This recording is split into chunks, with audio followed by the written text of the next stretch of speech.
Bonjour à tous.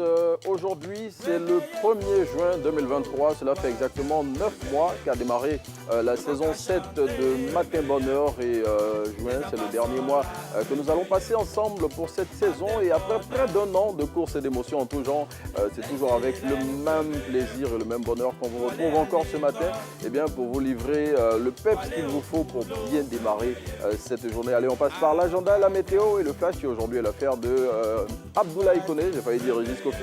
On lui passe le bonjour et juste derrière, on reprend langue avec vous. Bienvenue à Matin Bonheur.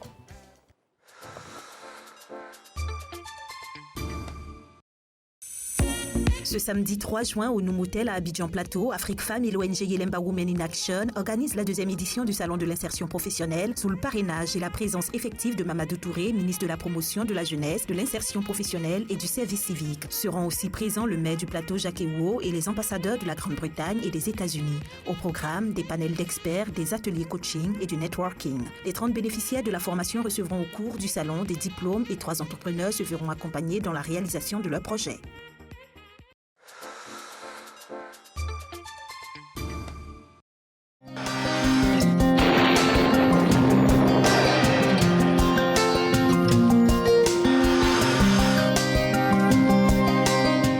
Bonjour mesdames et messieurs et bienvenue pour la météo du jour. La matinée sera sous un temps nuageux avec parfois des pluies sur le littoral est en fin de matinée. Les régions du nord observeront un temps nuageux avec quelques pluies localisées. Partout ailleurs, le temps sera partiellement nuageux.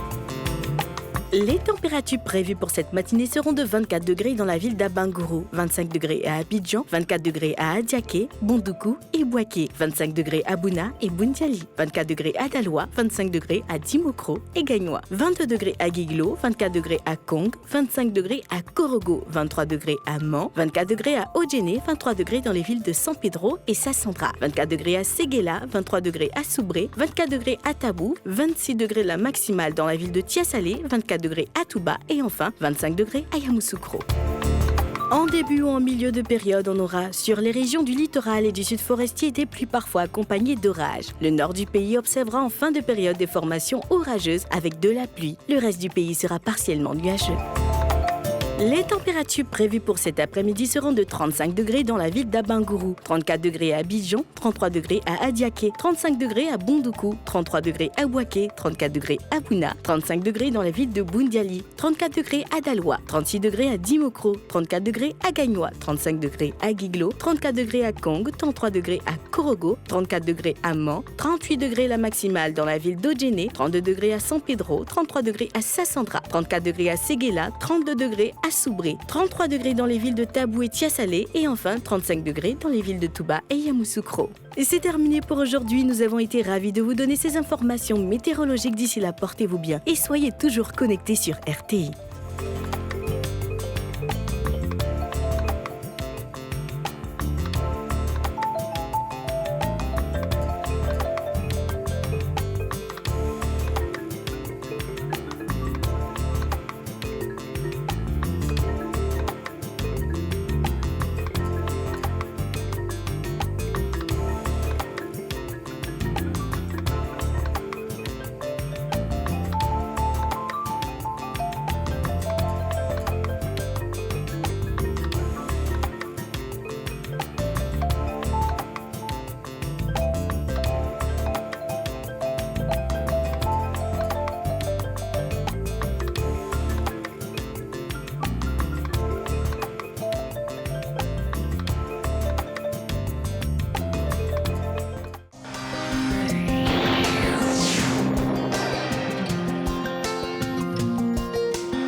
Mesdames et messieurs, bonjour. Nous sommes le jeudi 1er juin. Vous suivez donc le tout premier flash d'information de ce mois de juin. Le ministre des Transports était mercredi soir l'invité de la rédaction de RTI 1 sur le plateau du journal télévisé de 20h. Amadou Koné s'est prononcé sur la standardisation des plaques d'immatriculation. En d'autres termes, un nouveau système d'immatriculation des véhicules est en vigueur et l'opération sera lancée ce jeudi. On l'écoute. Il y a le constat que nous avons fait tous.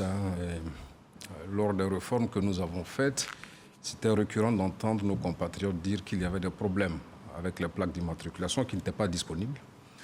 Et puis nous avons constaté que ces plaques se détérioraient très rapidement. Et vous vous souviendrez que dès ma prise de fonction, la première visite que j'ai faite, c'était au guichet unique automobile. Donc nous avons constaté beaucoup de défaillances en ce qui concerne la délivrance des plaques, la qualité des plaques, l'authenticité des plaques, avec beaucoup de plaques frauduleuses qui existent. Mais également, et vous l'avez noté, avec la vidéo-verbalisation, on le savait en avance. Mais on s'est rendu, tout le monde a constaté que plusieurs véhicules différents avaient le même numéro de plaque d'immatriculation. Il y a 2 ans, malheureusement, on a constaté donc, la grosse fraude qu'il y a eu donc, à l'immatriculation des véhicules, fraude à la douane, ainsi de suite. Et le gouvernement avait décidé de dématérialiser. Dans le cadre de cette dématérialisation, il s'est avéré donc important de mettre en place un nouveau système informatisé d'immatriculation. Et nous faisons tout pour qu'au bout d'une semaine, les cartes grises soient disponibles. Une fois que la carte grise est disponible, en 48-72 heures, vous avez votre plaque qui est posée. Donc le fond est blanc, comme vous le voyez, c'est ce qu'il faut retenir principalement. On va soulever un tout petit peu pour que... Et c'est écrit donc, en noir dessus, avec des caractères spéciaux. Comme je dis, hautement sécurisés. Ce sont des plaques qui ont passé un certain nombre de tests donc dans le domaine. Faites voir. Dans le domaine, notamment ce qu'on appelle donc la norme BS, donc qui est une norme avec des exigences de tests. C'est 9 tests qui sont faits donc, sur ces plaques-là pour le choc, la corrosion, les intempéries, les solvants, parce que vous avez constaté aujourd'hui que les plaques que nous avons, parfois, au bout de 3 mois ou 1 an, les plaques sont plus illisibles. Donc c'est pour corriger un peu tout ceci qu'on a décidé de passer donc, à des normes internationales beaucoup plus strictes. Il ne s'agit pas pour ceux qui ont déjà donc, des plaques d'immatriculation authentiques, lisibles, de changer leurs plaques. Donc les plaques ne sont pas à changer.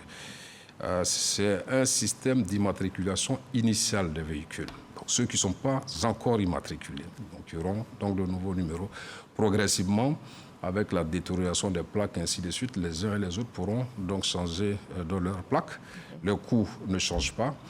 Nous allons commencer sur Abidjan et nous avons pour objectif de nous déployer sur l'ensemble du territoire dans les 3 à 4 mois à venir. Mais très rapidement, certaines grandes villes comme Daloa, Korogo, Bouaké et Yamoussoukro vont voir d'ici 1 mois les centres ouverts pour que les plaques donc, puissent être faites directement donc, là-bas sur le terrain. Vous voici donc informé des nouvelles dispositions prises en faveur des plaques d'immatriculation. La problématique de la fertilité des sols était au cœur d'une table ronde régionale de haut niveau à Lomé, au Togo. Une rencontre qui met en avant la nécessité de garantir la fourniture d'engrais aux agriculteurs de la CEDEAO et du Sahel. Au Togo, le président de la République, Alassane Ouattara, représenté par le ministre de l'Agriculture et du Développement rural, Kobena Kwasi Adjoumani, a justement exposé sur les différentes mesures prises par le gouvernement de Côte d'Ivoire à cet effet. Lansine Bakayoko est notre envoyé spécial à Lomé. On regarde son reportage. À cette table ronde de haut niveau, ici à Lomé, le ministre Kobena Kwasi Adjoumani, qui représente le président Alassane Ouattara, a résumé le faible niveau d'utilisation des engrais en 3 points essentiels. Premièrement, il y a une irrégularité dans l'approvisionnement des producteurs en engrais de qualité, vu que ceux-ci ne sont pas toujours disponibles en quantité suffisante. Deuxièmement, il y a la question des prix élevés des engrais qui empêchent les petits producteurs à s'en procurer. Troisièmement, l'absence de cartographie de la fertilité des sols fait que les encadreurs et chefs de projets agricoles n'ont pas l'outil qu'il faut pour guider les producteurs quant à la meilleure utilisation des engrais pour nourrir leurs sols. Ces problématiques exigent de l'Afrique de l'Ouest et du Sahel un accroissement des financements dans un système durable et compétitif. Outre cela, il est également nécessaire de stimuler le développement des marchés régionaux et panafricains des engrais, renforcer l'intégration régionale et promouvoir des pratiques commerciales équitables et transparente pour faciliter la distribution régionale. En ce qui concerne la Côte d'Ivoire, plusieurs dispositions ont été prises, notamment pour la bonne qualité des engrais, mais surtout au plan institutionnel. Au niveau des dispositions incitatives, on note que les engrais et autres produits assimilés sont exonérés de TVA. Par ailleurs, des avantages fiscaux sont offerts aux investisseurs qui décident de s'installer dans l'une des 9 zones d'agropole où des espaces de commercialisation sont mis à la disposition des agrofournisseurs afin de réduire la distance entre ceux-ci et les exploitants agricoles. Sous la supervision du président en exercice de l'UEMOA, Mohamed Bazoum et son homologue de la CEDEAO, Oumarou Sissoko Mbalo, une feuille de route, appelée aussi déclaration de Lomé, a été adoptée. Cette feuille de route prévoit des projets prioritaires liés à l'intensification de la recherche, la production locale d'engrais et l'opérationnalisation des normes de qualité. Cette convergence des volontés politiques régionales qui nous réunit aujourd'hui permettra à terme de construire ensemble notre autonomie et un destin commun. Pour soutenir tous ces projets de production d'engrais, la Banque mondiale annonce des investissements de l'ordre de 5,5 milliards de dollars d'ici 2024. Dans l'actualité hors de chez nous à Dakar, au Sénégal, le délibéré du procès de l'opposant Ousmane Sonko pour viol est attendu ce jeudi. Le candidat a déclaré à la prochaine présidentielle 2024 en cours de 5 à 10 ans de prison. S'il est condamné, il sera définitivement inéligible. La journée s'annonce donc tendue. La circulation des motos est interdite et ces derniers jours, des heurts ont éclaté dans certains quartiers de Dakar. Un contexte politique crispé dans lequel le président Macky Sall a lancé hier mercredi le dialogue national. Un appel rejeté par plusieurs responsables de l'opposition, notamment Ousmane Sonko. Et puis tout près du Sénégal, la Mauritanie, secouée par des émeutes, de vives protestations ont éclaté suite à la mort d'un jeune noir après son arrestation par la police. Un manifestant a été ensuite tué dans le sud du pays. Le procureur en charge de l'enquête assure que les policiers ont été auditionnés. Un rapport final d'autopsie est attendu. On se retrouve à 7 heures. Allez, merci à Abdoulaye Koné qui est avec nous aujourd'hui et que, comme il a dit, on va retrouver juste après 7 heures. Mais avant de retrouver Abdoulaye Koné, bien évidemment, on va vous dérouler le sommaire de cette émission et passer par toutes les articulations qu'il faut. Donc sachez qu'aujourd'hui, on passera par destination matinale. On sera aujourd'hui dans le sud-est de la Côte d'Ivoire pour la dernière étape de ce qu'on vous propose aujourd'hui dans cette lucarne. Et puis, on aura un invité actu. Une dame qui est déjà avec nous en studio, Madame Baou, avec laquelle on va parler d'infirmité motrice cérébrale. Il faut rester en notre compagnie pour pouvoir savoir tout sur ce sujet important. On passera également par la revue des unes. Vous le savez, chaque jour, on vous propose ce que disent les titres des journaux nationaux. Et puis, on aura en fin d'émission Dr Dakia, notre invité du jour, nutritionniste, avec lequel aujourd'hui, on parlera d'allaitement et de nutrition diététique. Mais avant de dérouler toutes ces articulations, on s'intéresse au challenge matinal.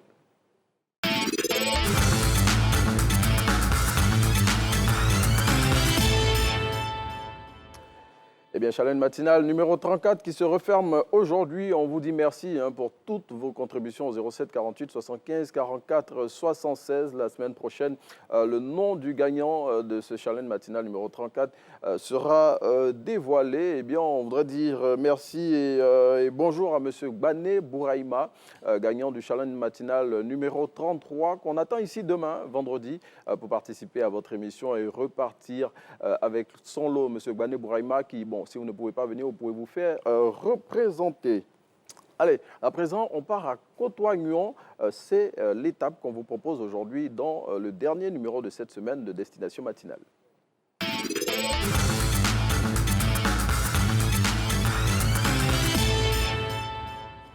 Et voilà, on vous l'a dit, hein, pour cette semaine de destination matinale où on n'était pas fixé dans une région de la Côte d'Ivoire, on a fait un peu le tour de la carte de notre pays. Et c'est au sud-est de la Côte d'Ivoire qu'on referme donc cette semaine de destination matinale. Et la dernière escale qu'on vous propose, eh bien, c'est à Koto-Agnouan. Situé dans le département de Tiapoum, Koto-Agnouan appartient à la sous-préfecture de Nouamou, de laquelle il est distant de 5 km. Créé par Feu et Condé Mélin dans les années 1800, les autochtones de Koto-Agnouan sont les Agnis qui ont été progressivement rejoints par les Baoulés et des communautés de la CEDEAO avec lesquelles ils forment une belle mosaïque ethnique et culturelle. Le cacao, l'EVA et le palmier à huile sont les cultures phares de ce gros village de plus de 5000 habitants, dont le chef actuel est M.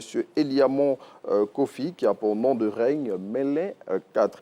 Avec ses belles plages de sable fin, Koto-Agnouan est un village où il fait bon vivre et où il y a une parfaite cohésion sociale entre les différentes communautés qui s'y trouvent. Allez, on passe le bonjour à tous les villages voisins de Koto-Agnouan. Pour ceux qu'on a retenus, ce sont notamment Nouamou, Ebobo, Alangwanou, Alakwakrou, je prononce bien, Monou, Frambo, Tiapoum, Eania et Nougoua.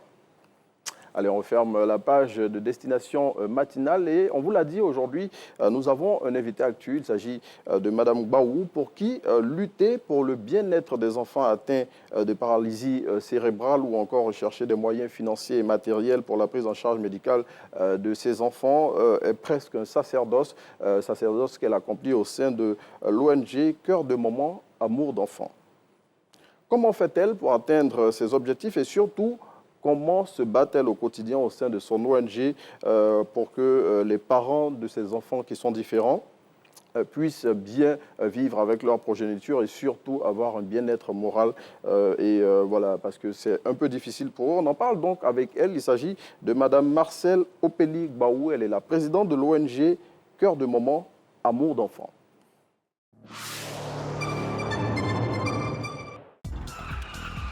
Chaque année, la Côte d'Ivoire enregistre 12 000 accidents de la route qui arrachent la vie à 1400 personnes. Dans sa nouvelle saison, Code et Conseil, votre magazine dédié au code de la route et à la sécurité routière, vous indique les bonnes attitudes à adopter sur les routes pour minimiser les risques d'accidents. Retrouvez-nous sur Code et Conseil tous les dimanches après le JT de 13h sur RTI 1. Code et Conseil vous est offert par Safe Steps, Sécurité routière Afrique de Prudence Foundation.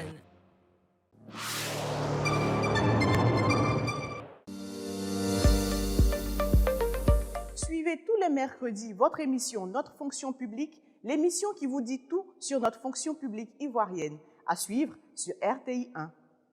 Notre fonction publique, moderne et performante, au service de tous. Votre nouvelle émission sur RTI 1.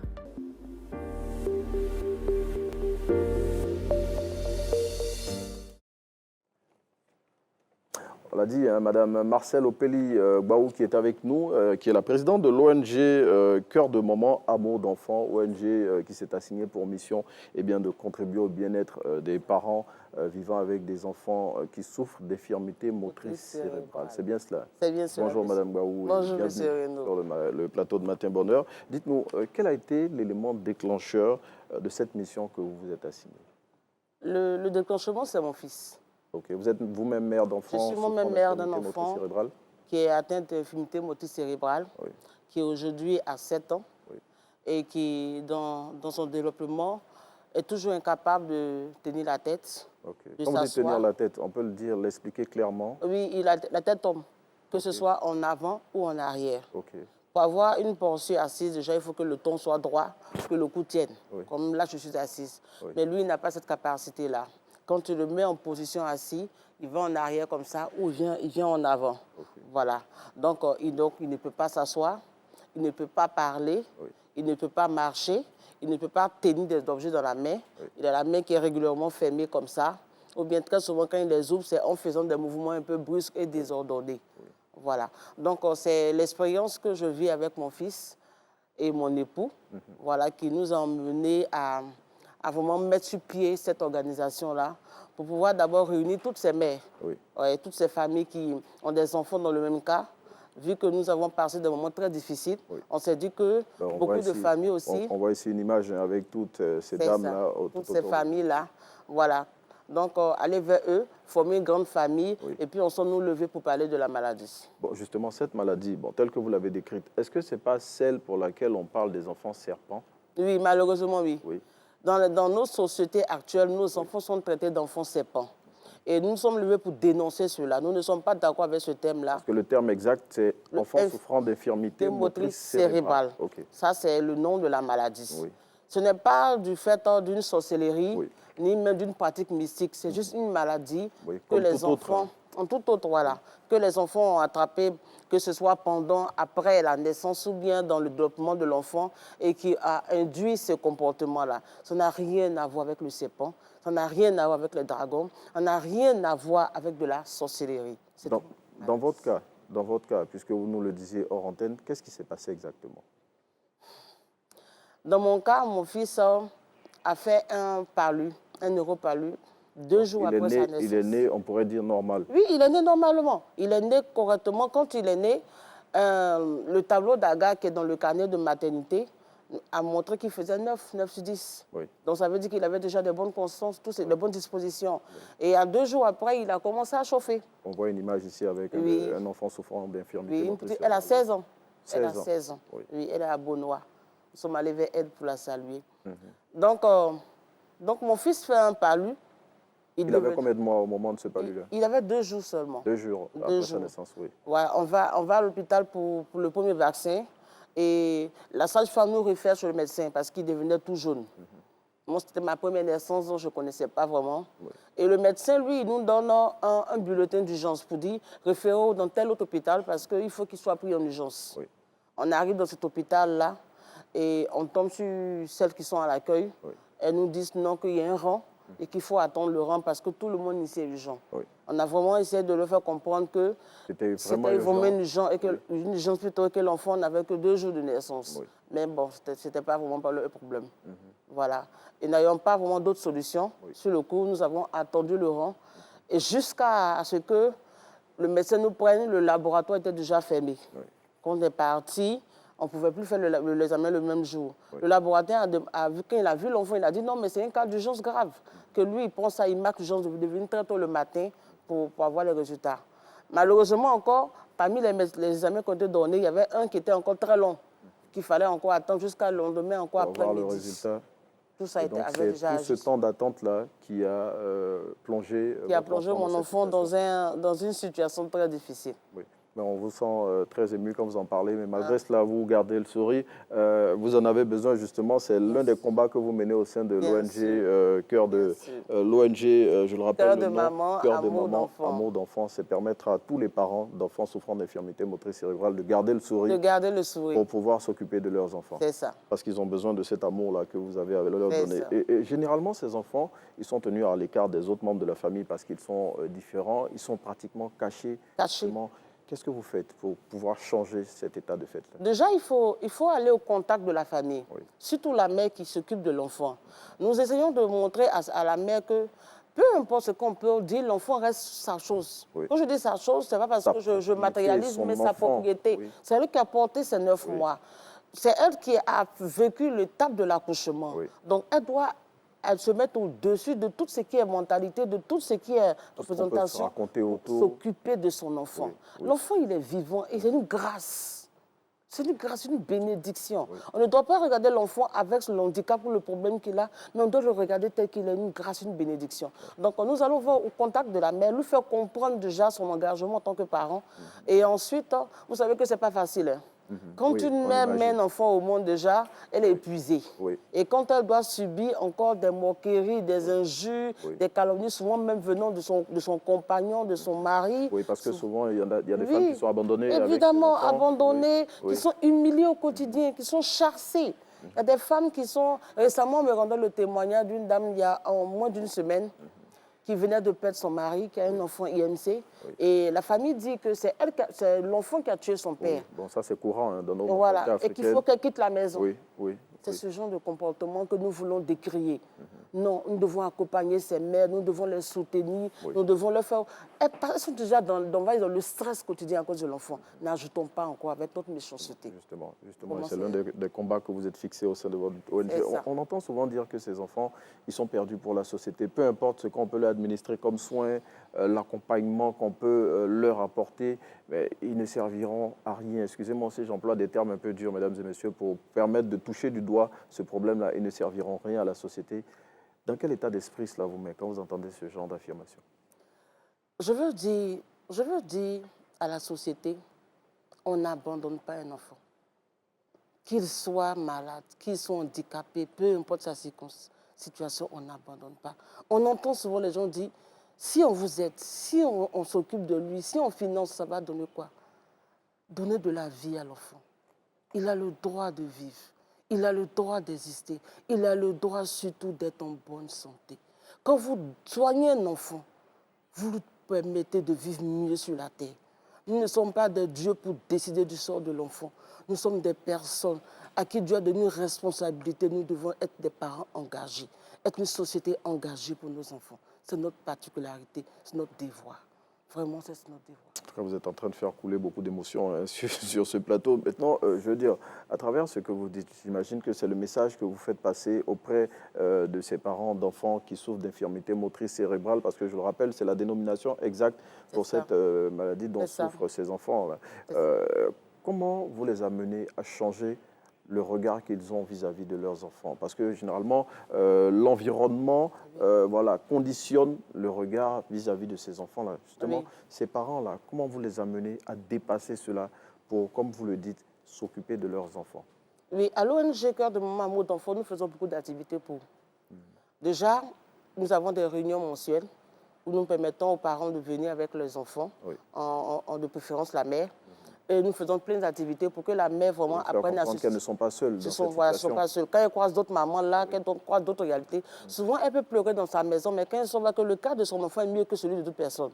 Donc ça lui permet de reprendre le courage. Ensuite, au cœur de Maman Amour d'Enfants, cherche des partenariats.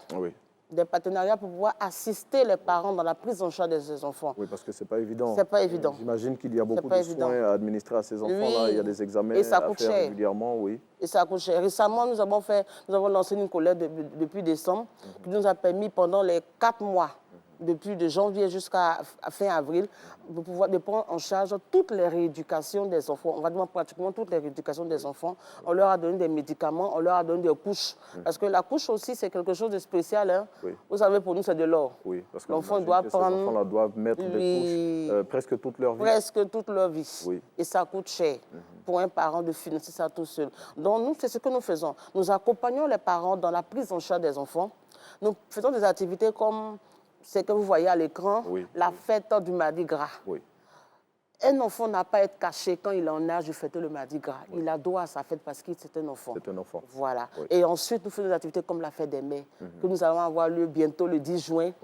Et le thème de cette journée-là, c'est « Je suis maman d'enfant et même si je brille ». Parce que la mère doit exploser de joie. Pourquoi? Pas parce que son enfant est là qu'elle doit rire. Elle doit guérir de l'intérieur, elle doit guérir de l'extérieur. Pour pouvoir s'occuper de l'enfant. Pour s'occuper de l'enfant et pour vivre une vie épanouie. Oui. En parlant de vie épanouie, justement, j'imagine que les parents d'enfants souffrant d'IMC ne peuvent pas, comme tous les autres parents, vaquer librement à leurs occupations. Donc, j'imagine les défis au quotidien, déjà face à la maladie et surtout face aux charges qu'il faut assumer. Hein? Est-ce que les mamans ne peuvent plus travailler, j'imagine? Oui, beaucoup d'entre elles ne peuvent plus travailler. Beaucoup d'entre elles. Et si elles ont pu faire quelque chose, c'est très difficile de pouvoir avoir de la rentabilité. Très souvent, on quitte nos services, voilà, parce que c'est difficile d'avoir des nounous. C'est difficile. On peut s'occuper de ces enfants-là. S'occuper des enfants-là comme il le faut d'abord. Et quand on en a, ça coûte excessivement cher.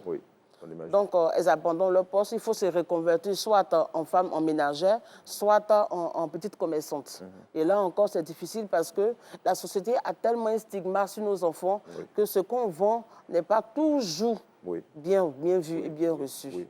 Et c'est vraiment ce... À cause de tous les préjugés. Tous les préjugés. Vraiment, il faut emmener la mère à se dépasser, même à se surpasser. Il faut imposer l'enfant à la société.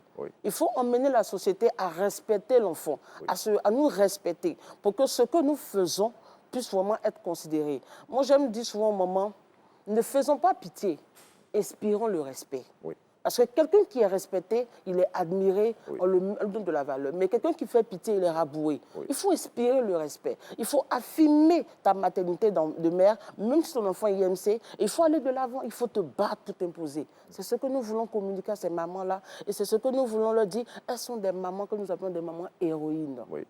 C'est juste ça, ce sont des héroïnes. Oui. Une mère normale arrête de dormir, on va dire arrête de veiller à 3 mois, 6 mois ou plus. Une mère normale, à 2 ans, l'enfant va à la maternité, plutôt à la maternelle, et elle reprend ses activités. Oui. Mais nous, jusqu'à 7 ans, 10 ans, 15 ans, 20 ans, 25 ans, on est là au même stade. Oui. Nous sommes des femmes héroïnes. Franchement, c'est le cas de le dire. Et aujourd'hui, combien de mères comptez-vous au sein de votre structure qui participent régulièrement à vos activités? Nous avons 150 mamans. Oui.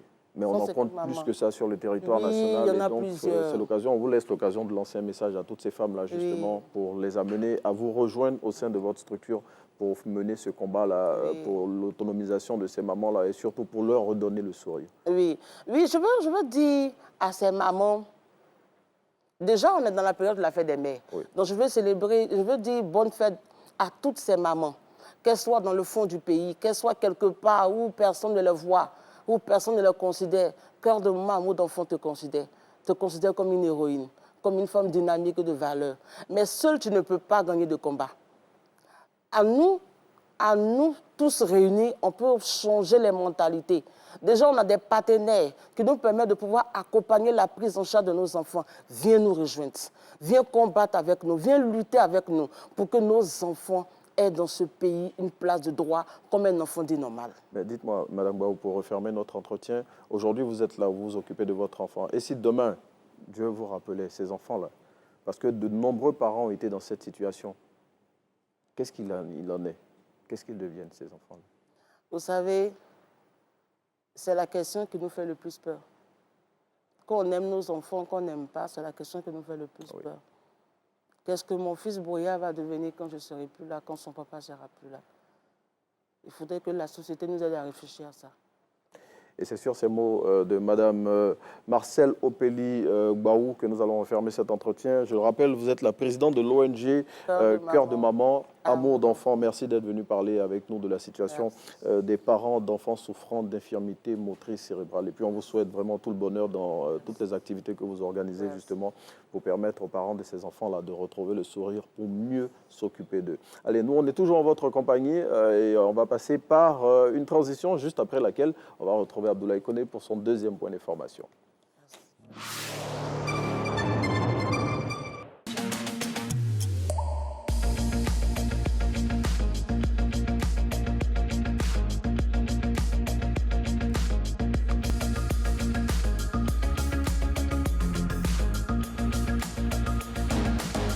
Le Club de la Presse, tous les dimanches à 18h45 sur RTI 1.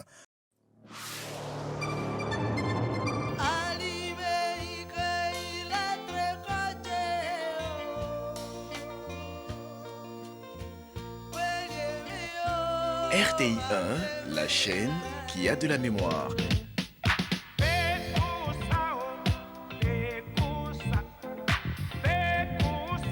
C'est ton fils même qui m'a dit de venir ici. Sinon, habituellement, c'est ici que je viens manger vos poulets. Je ne sors pas.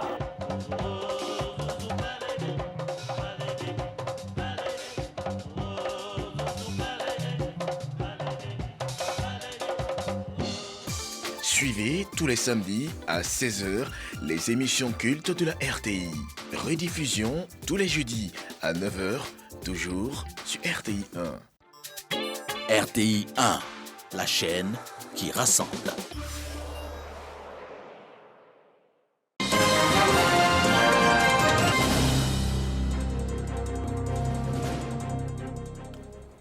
Merci de nous retrouver à nouveau. Il est 7h et donc le moment du second point d'information de cette matinale. Le lancement des examens à grand tirage est effectif depuis hier.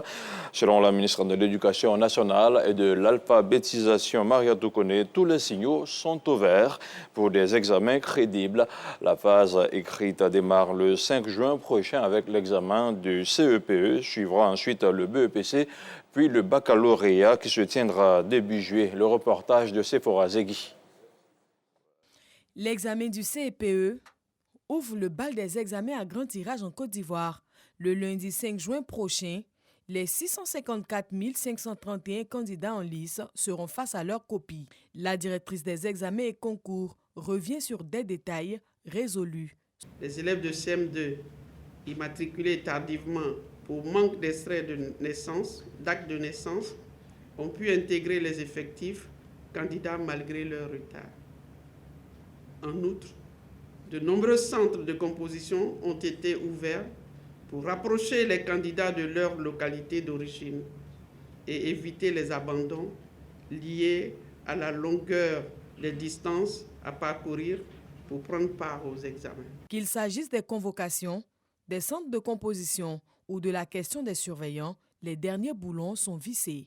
À ce jour, les candidats sont inscrits et répartis dans les centres de composition. Les acteurs ont vu leur capacité renforcée et les surveillants recevront des convocations répertoriées. La sensibilisation initiée se poursuit.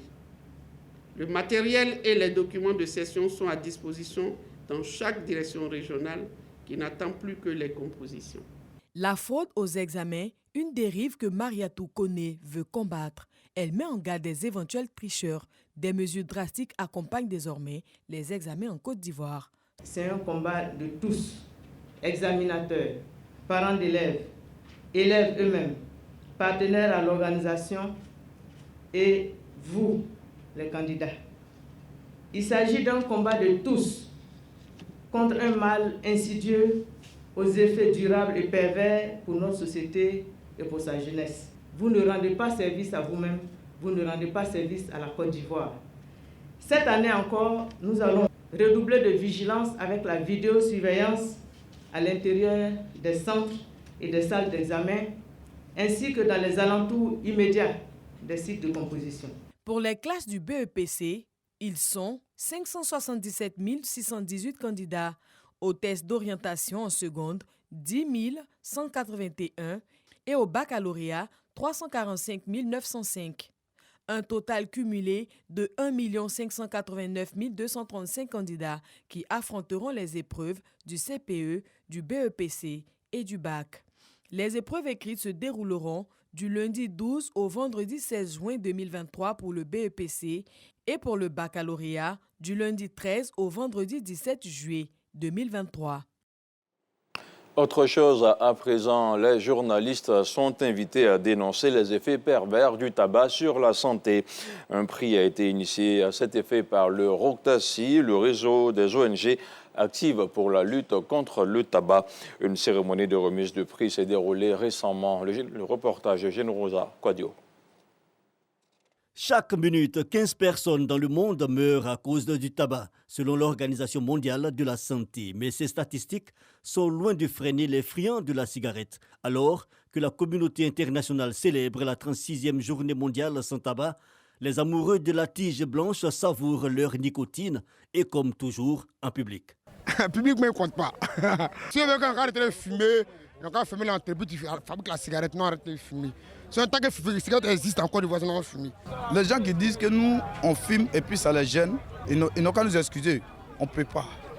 Parce qu'il faut qu'eux-mêmes soient dedans pour comprendre ce qu'il y a dedans. Moi, on ne m'a pas dit que monsieur ne fumait pas dans le public pour un agent. Maintenant, il n'a pas vu aussi un agent dans notre cas ici en train de dire monsieur ne fume pas dans le public, il n'y en a pas. Pourtant, la loi numéro 2019-676 du 23 juillet 2019 relative à la lutte anti-tabac en Côte d'Ivoire est bien claire. Il est formellement interdit de fumer dans les lieux publics et les transports en commun, mais l'application de cette disposition reste encore un défi. Prendre une clope, expression populaire, publiquement, est quasiment devenu une norme, et ce, aux grandes dames des non-fumeurs. Tu vois, moi, personnellement, ça me dérange, ça m'indispose, mais ils sont souvent récalcitrants. Quand je suis assise à quelque part, que je sens la fumée, ça me donne très mal à la tête. Et les conséquences sont les mêmes, sont pratiquement les mêmes chez le fumeur que le fumeur passif, comme on dit. Voilà. Et donc, c'est les atteintes pulmonaires, irritation des yeux, cancer de poumon, cancer de gorge, tout ce qu'on peut imaginer. Des cancers qui se soldent très souvent par la mort. En Côte d'Ivoire, 5000 décès annuels sont imputables au tabagisme. Mais sur les marchés, la vente de la cigarette au détail par les commerçants non agréés s'intensifie et prospère. Je peux vendre 6 paquets, 7 paquets, souvent cartouches, on peut vendre cartouches aussi, à jour. La Côte d'Ivoire s'est fait bon élève en se dotant d'un cadre juridique pour lutter contre le tabagisme. Mais sa mise en application est une autre réalité. Bon, il doit mettre des agents de l'État dans chaque coin de la rue par rapport à ceux qui fument. Là, comme ça, si une personne est en train de fumer, ils vont l'interpeller. Et puis aussi, mettre des sanctions aussi. Et puis ces sanctions-là, quand ils vont les appliquer là, il faudrait qu'ils montrent ça aux yeux de tous. Moi, ma proposition est la suivante, c'est de mettre en place une police spéciale vraiment pour sanctionner ces personnes-là qui fument en public pour ne pas que vraiment ça ne se répète. La prévalence tabagique en Côte d'Ivoire est estimée à 14,5%. Plus inquiétant, sur les 13-15 ans, dont 19% seraient déjà fumeurs selon l'OMS. Le reportage de Generosa Quadio, commenté par Franck Quadio. Dans l'actualité hors de chez nous, c'est désormais officiel. Il y aura un référendum sur une nouvelle constitution en Centrafrique et ce sera le 30 juillet prochain. C'est le président Faustin Archange Touadéra qui l'a annoncé mardi dernier dans un message à la nation. Rien n'est au-dessus du peuple souverain, a-t-il dit. Le peuple est au-dessus de la constitution, a déclaré le président centrafricain. Selon Faustin Archange Touadéra, le texte actuel date de 2016 et il comporte des dispositions qui pourraient compromettre le développement du pays. Et puis, hors du continent africain, aux États-Unis, les élus de la Chambre des représentants ont adopté mercredi à une très large majorité le texte visant à relever le plafond de la dette, un vote qui éloigne un peu plus l'ombre d'un défaut de paiement des États-Unis sur sa dette, une situation qui aurait eu des conséquences catastrophiques sur l'économie américaine et mondiale. Le projet de loi suspend le plafond de la dette jusqu'en 2025, soit après les élections présidentielles de fin 2024. Merci de nous avoir suivis. On se retrouve la semaine prochaine. Allez, merci à Abdoulaye Koné. Merci pour toutes ces informations. Je retiens celle relative à la lutte contre le tabac en Côte d'Ivoire. Ici, lutte contre le tabac. Hier, c'était la journée mondiale de lutte contre le tabac. Et le tabac en Côte d'Ivoire, ici, on l'a dit, ça fait près de 5000 décès par an.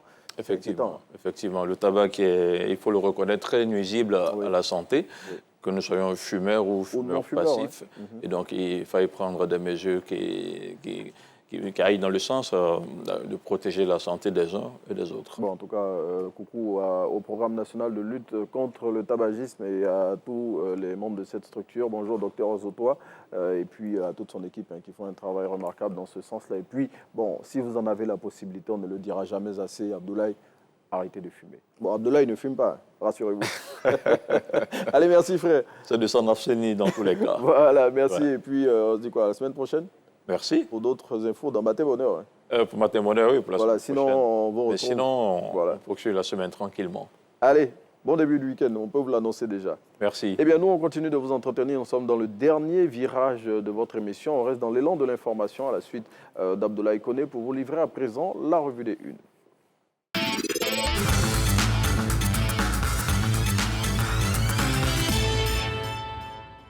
Revue des Unes qu'on ouvre avec Fraternité Matin qui s'intéresse à sa une de ce jour, à l'affaire dite du patient libéré sous perfusion à l'hôpital de Katiola. Face aux versions contradictoires des responsables de ce centre de santé et celles des parents de la malade en question, le gouvernement nous dit Fraternité Matin a pris des mesures conservatoires en attendant que la lumière soit faite sur ce dossier. À sa une de ce jour, l'Inter s'intéresse à la lutte contre le terrorisme, qui est devenu un véritable défi sécuritaire pour les pays de l'Afrique de l'Ouest. Sur la question, le confrère indique que le président Alassane Ouattara, pour contrer la percée de ce fléau dans nos États, souhaite une meilleure collaboration militaire avec les pays de la sous-région et notamment avec le Burkina Faso, qui subit depuis plusieurs mois les foudres de l'hydre terroriste. Et puis le Jour Plus s'intéresse à sa une de ce jour à certaines irrégularités relevées par des partis politiques d'opposition sur la liste électorale provisoire, dont notamment le cas d'une personne née en 1871 qui y figure. Selon le confrère, le président de la commission électorale indépendante, Ibrahim Koulibaly Kouibiat, a apporté des clarifications sur cette situation hier lors d'un point de presse. Le Jour Plus souligne qu'il a saisi cette occasion pour inviter les populations à vérifier qu'elles sont du moins inscrites dans les fichiers électoraux et qu'il n'y a pas d'erreur sur les informations les concernant. Et puis on referme la revue des unes avec Soir Info qui révèle à sa une de ce jour qu'une affaire de jalousie a failli virer au drame à Kagbe, un village de la commune de Iré, c'est dans le département de Divo. Selon le confrère, c'est une dame qui a reçu plusieurs coups de machette de la part de son conjoint qui la soupçonnait d'entretenir des relations adultérines avec plusieurs hommes du village. Eh bien, à en croire Soir Info, le pronostic vital de cette femme est sévèrement engagé. Allez, on referme la revue des unes de ce jour sur Soir Info. Et puis, on s'intéresse à l'invité du jour, on l'a dit, Dr Dakia, nutritionniste maison à Matin Bonheur. Et avec lui aujourd'hui, on parle d'allaitement maternel et de nutrition diététique.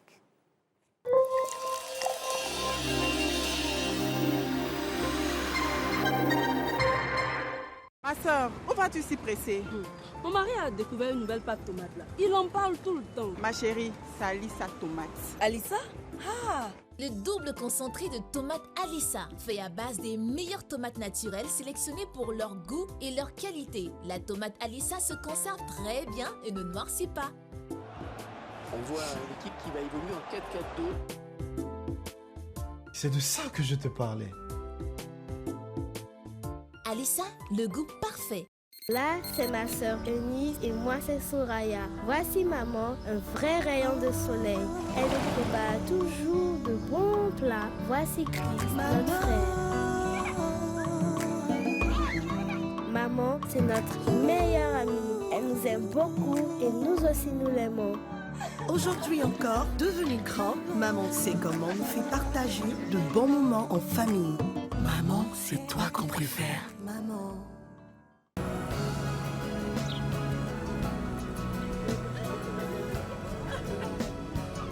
Chaque jour, ce sont quelques milliers de kilomètres parcourus pour vous apporter une eau pure et légère, indispensable à une bonne santé. Vous livrer une part de bien-être est ma meilleure récompense d'une journée de travail ardu.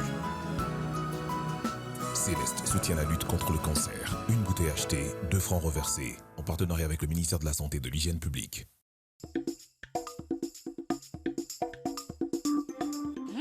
Maman, tu as changé de lait? C'est très bon. Oui, c'est le lait Leti, vitaminé, riche en calcium et au goût crémeux. Il te fera déborder d'énergie. Maman, j'ai gagné. Tiens, nouveau par ici. C'est Leti. Leti, lait en poudre instantané, vous garantit pleine forme et bonne santé. Excellent pour les sportifs. Leti, le maximum d'énergie.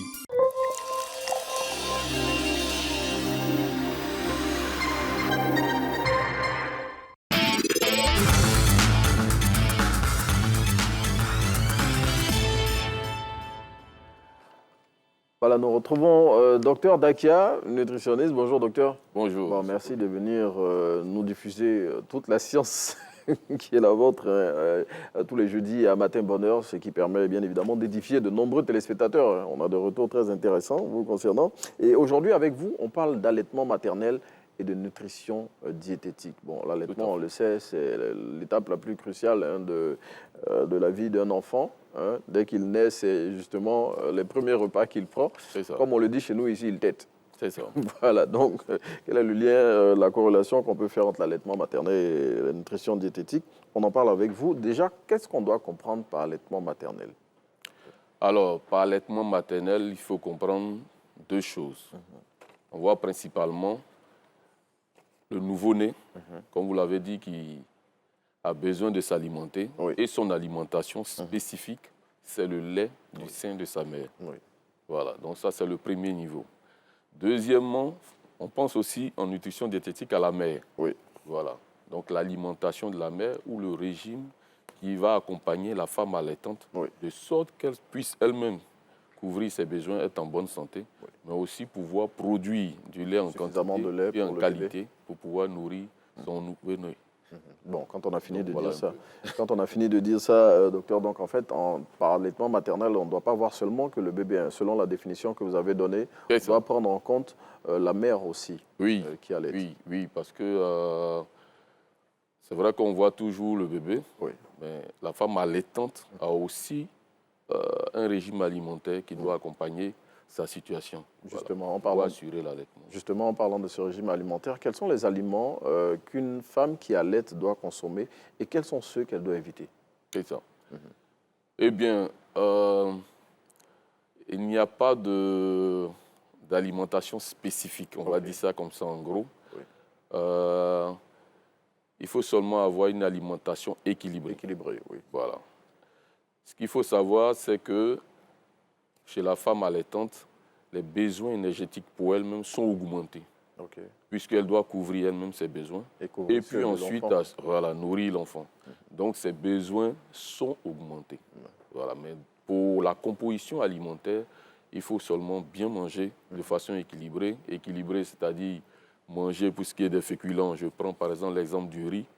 Du riz complet. Du riz complet, c'est toujours le riz local ou alors du riz importé mais complet.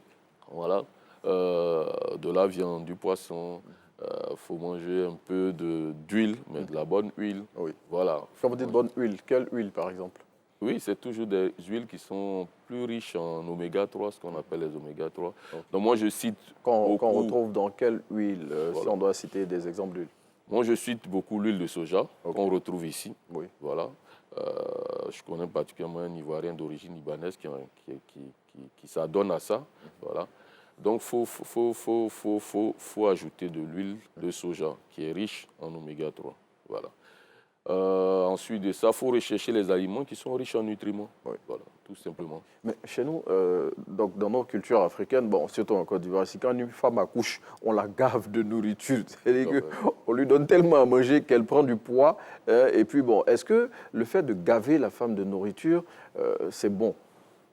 Surtout qu'elle allaite. Et puis, dans certaines cultures, même, on donne du vin de palme à la femme, sous prétexte que ça favorise la montée de lait et tout cela. Est-ce que c'est bon, ça? Oui, c'est nécessairement bon.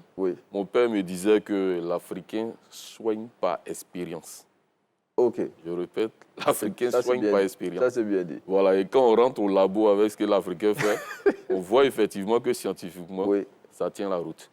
Donc, effectivement, quand on gave la femme, quand je prends ce cas particulier-là, on assure, si vous voulez, des tissus adipeux, c'est la graisse. Voilà, c'est des réserves alimentaires. Parce qu'elles prennent du poids. Oui, elles prennent du poids, d'abord pour retrouver la santé, mais en même temps, pendant l'allaitement, c'est là-bas que le corps puise toute l'énergie, voilà, des nutriments pour mettre à disposition un bon lait de qualité pour nourrir l'enfant. Donc, je pense que ça a ses avantages. Et donc, ils ont dû voir au fil du temps que ça marchait bien. Donc, ils ont adopté ça dans leur culture. Donc, voilà un peu ce que j'ai à dire là-dessus. Maintenant, pour ce qui est, on parlait de ce qui est conseillé, ce qui est déconseillé. Ce qui est déconseillé, c'est ce qui est déconseillé de façon générale à tout le monde. Voilà, la charcuterie qui est remplie de gras. Bon, donc ça, c'est pas bon non seulement pour la mère, mais pour l'enfant. Il y a une transmission aussi. Il faut éviter ça. Donc, c'est vraiment de regarder tout ce qui est ultra transformé, qui peut contenir trop de compléments alimentaires chimiques. Les aliments en conserve et tout ça, il faut éviter dans la période. Non, trop. C'est-à-dire, il ne faut pas exagérer dans tout ce qui est industriellement transformé. Voilà, pour pas que ça passe dans le lait et puis contaminer l'enfant. Mais sinon, à part ça, il n'y a pas d'interdiction spécifique. Il faut seulement s'assurer de bien manger. Voilà. Et surtout, je vais revenir sur les aliments qui favoriseraient la montée du lait. J'oublie le nom scientifique, le tchongon. Le tchongon qu'on retrouve à tous les carrefours ici à Abidjan, il paraît que ça fait monter le lait.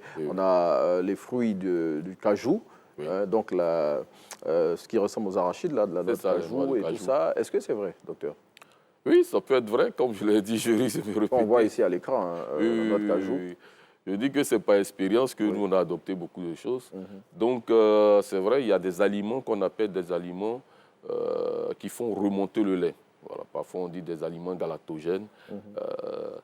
Donc, parmi ces aliments-là, effectivement, on voit qu'on utilise la noix de cajou. Oui. Comme vous l'avez dit, les poires, là.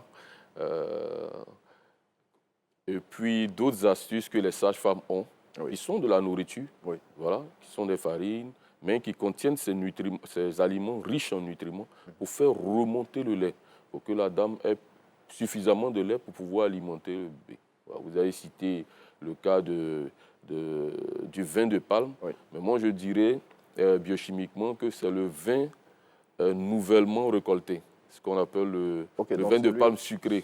Celui qui est au village, dans les villages, on les appelle le premier G. Voilà. Il est très sucré. Voilà, et donc c'est pas celui lui, il peut assurer la fabrication de sucre qu'on retrouve dans le lait, qui est le galactose. Voilà. Et puis, peut-être avec d'autres nutriments, à apporter ce qu'il faut. Il y a l'eau aussi qui est là, parce que le lait, c'est un liquide. Voilà. Donc, tout ça, ça permet de faire remonter le lait, puis d'assurer une bonne lactation au niveau des seins de la nouvelle mère. Bon, docteur, on a toujours dit, le lait maternel, c'est le meilleur aliment du bébé, mais il y a des femmes qui, malheureusement, à l'accouchement, n'ont pas la possibilité de donner le lait maternel aux enfants. Et donc, c'est du lait de substitution qu'on donne, le lait en poudre. Est-ce que ces enfants-là qui sont allaités au lait de vache, parce que c'est fait à base de lait de vache, est-ce qu'ils ne bénéficient pas des mêmes nutriments que ceux qui ont la chance d'être allaités au lait maternel? De façon générale, le lait est reconnu comme un aliment complet. C'est-à-dire qu'on retrouve là-dedans tout ce qu'il faut, en tout cas pour assurer la vie. C'est comme l'œuf. C'est un aliment complet parce que vous avez le poussin là-dedans, il est enfermé, mais il ressort poussin. Voilà. Donc le lait aussi a tous les aliments. Maintenant, quand on compare le lait de vache au lait maternel, il y a des différences. Parce que ce lait-là, on va dire, Dieu a fait en sorte que ce soit adapté à la croissance du nouveau-né, soit humain, soit de la vache. Donc, quand on rentre dans le détail, les avantages du lait maternel, on peut en citer 3 qui sont vraiment parlants. Ce sont les anticorps, voilà, qu'on appelle les immunoglobulines. Il y en a plus dans le lait maternel et ça assure l'immunité de l'enfant. Voilà, tout simplement. C'est-à-dire qu'il est plus résistant aux maladies à son jeune âge. Ensuite, deuxièmement, on a, comment on appelle ça? On a des acides gras insaturés. Les acides gras, c'est ce que je viens de citer, comme une bonne huile qui peut assurer la bonne croissance de l'enfant. Il y a aussi ce qu'on appelle le sucre du lait, qui est le lactose. Voilà. Et le lactose de la mère, je dis de la maman, est plus biodisponible, c'est-à-dire s'absorbe facilement chez l'enfant humain, se digère aussi facilement chez l'enfant humain. Et puis en plus, puisque ça s'absorbe facilement, il faut dire que dans le lactose, il y a, je suis obligé d'expliquer pour que vous compreniez l'avantage. On va y aller un peu rapidement. Donc il y a galatose et glucose. Le galatose, on le retrouve dans le cerveau, elle est galatocérébrosidine. Donc ça augmente le QI de l'enfant, pour faire simple. Voilà, donc il est plus intelligent. Voilà, il devient plus intelligent. Maintenant, chez la vache, on a plus de protéines, il faut de la masse musculaire, plus de calcium, les os doivent vite se développer, et puis plus d'acides gras saturés. Donc on voit que c'est adapté au développement rapide, à la croissance rapide du veau. En tout cas, il y a des différentes marquantes. Voilà, mais les deux assurent quand même. En cas de défaut de la mère, voilà la croissance et la suivi de l'enfant. Donc on nous dit que le lait maternel doit être administré à l'enfant jusqu'à 6 mois. Voilà, sans ajout d'autres éléments. Mais est-ce qu'aujourd'hui, avec toutes les contraintes qu'on a dans la société moderne, c'est clair qu'une femme qui travaille, ce n'est pas évident qu'elle allaite son enfant à 6 mois. Est-ce que ça veut dire que ces enfants-là, ils sont condamnés à ne pas être plus résistants aux maladies? C'est une bonne question. C'est l'OMS qui a recommandé. Bon, l'OMS, c'est un peu l'ONU de la santé, donc, qui a recommandé qu'il y ait un allaitement maternel exclusif jusqu'à l'âge de 6 mois. Voilà. Donc, pour celles qui le font, ça se passe bien. Mais il faut dire que dans la réalité, ce n'est pas plus de la moitié des femmes qui le font. Parce que déjà, les congés de maternité, c'est 3 mois. Les femmes doivent reprendre le travail après. C'est pas toujours. Donc, il y a l'allaitement mixte. C'est-à-dire quand la femme est disponible, elle donne le lait. Elle donne le lait. Et puis quand elle n'est pas disponible, c'est le biberon, le lait artificiel ou le lait industriel. Voilà, à base de lait de vache. Donc ça marche, comme je l'ai dit, c'est un aliment complet à la base, donc il peut toujours assurer, couvrir les besoins de l'enfant. Voilà. Et puis il y a aussi d'autres dames qui n'ont pas du tout de lait, ou alors malheureusement qui restent en couche. Donc l'enfant, il faut toujours assurer sa nourriture. Donc là aussi, c'est du lait artificiel ou bien du lait, on appelle ça du lait de vache maternisé. C'est-à-dire on fait en sorte d'essayer de se rapprocher du lait maternel. Dans tous les cas, ça n'a pas la valeur et la qualité. Ça n'a pas la valeur ni la qualité du lait maternel. Du lait maternel plutôt. Voilà. Mais ça assure la survie de l'enfant. De l'enfant, c'est ça le plus important en tout cas. Et puis, avant l'âge de sevrage, docteur, pourquoi c'est déconseillé d'introduire des aliments? Parce que ce qu'on observe ici, c'est qu'à partir d'un certain mois, les moments qu'elle mange, on met un peu la sauce sur la langue de l'enfant, on lui donne un peu de riz, on dit, bon, c'est pour l'habituer déjà à la nourriture. Mais selon vous, c'est déconseillé. C'est ça, parce qu'en fait, quand l'enfant naît, si vous voulez, il y a des enzymes qui accompagnent la digestion. Voilà. Chez l'enfant, les enzymes qui sont présentes peuvent digérer le lait. Mais pas autre chose. Voilà, pas autre chose. Oui. Donc, du coup, c'est au fur et à mesure qu'il grandit que les choses se mettent en place pour pouvoir digérer la viande, pour digérer, voilà, toute autre chose. Donc, quand vous lui apportez, avant 4 mois ou 6 mois, des aliments solides, il ne peut pas les digérer. Voilà. Est-ce que ça peut être source de maladie après? Bon, on va dire source d'indigestion. Voilà, sans exagérer, source d'indigestion. Alors qu'il doit être nourri pour sa croissance. Donc le but ne sera pas atteint si vous lui donnez une nourriture qu'il ne peut pas digérer, dont il ne peut pas profiter. Donc voilà un peu. Oui, mais justement, donc, on parlait tout à l'heure des enfants qui étaient nourris souvent au lait maternel parce que peut-être leur mère n'avait pas de montée de lait ou bien, bon, pour certaines qui décèdent en couche et tout cela. Est-ce qu'un enfant qui est nourri au lait maternel aussi, on doit attendre 6 mois pour le sevrer? Non, celui qui est au lait maternel, si la maman est disponible, il faut aller jusqu'à 6 mois. Ce qui est recommandé, ce qui est conseillé. Voilà. Ensuite, si c'est au lait de vache, enfin voilà, on va dire ça pour résumer, du lait artificiel, au biberon, on va dire au biberon. Oui, au biberon. Voilà, pour pas qu'on voie directement la vache dans la tête. Au biberon, on peut introduire tout doucement, à partir de 4 mois, après 4 mois du moins, ce qu'on appelle la diversification. Donc les bouillies de mil et autres. Un peu d'aliments liquides, voilà, mais qui viennent d'ailleurs. Voilà, parce qu'on a commencé avec une alimentation non maternelle, c'est-à-dire une alimentation, un lait infantile, je veux dire artificiel ou industriel. Donc à partir au plus de 4 mois, on peut déjà commencer à introduire d'autres types d'aliments semi-liquides.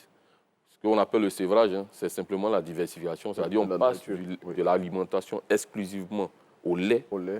Et on introduit tout doucement d'autres aliments liquides, comme une petite bouillie, comme une compote de fruits.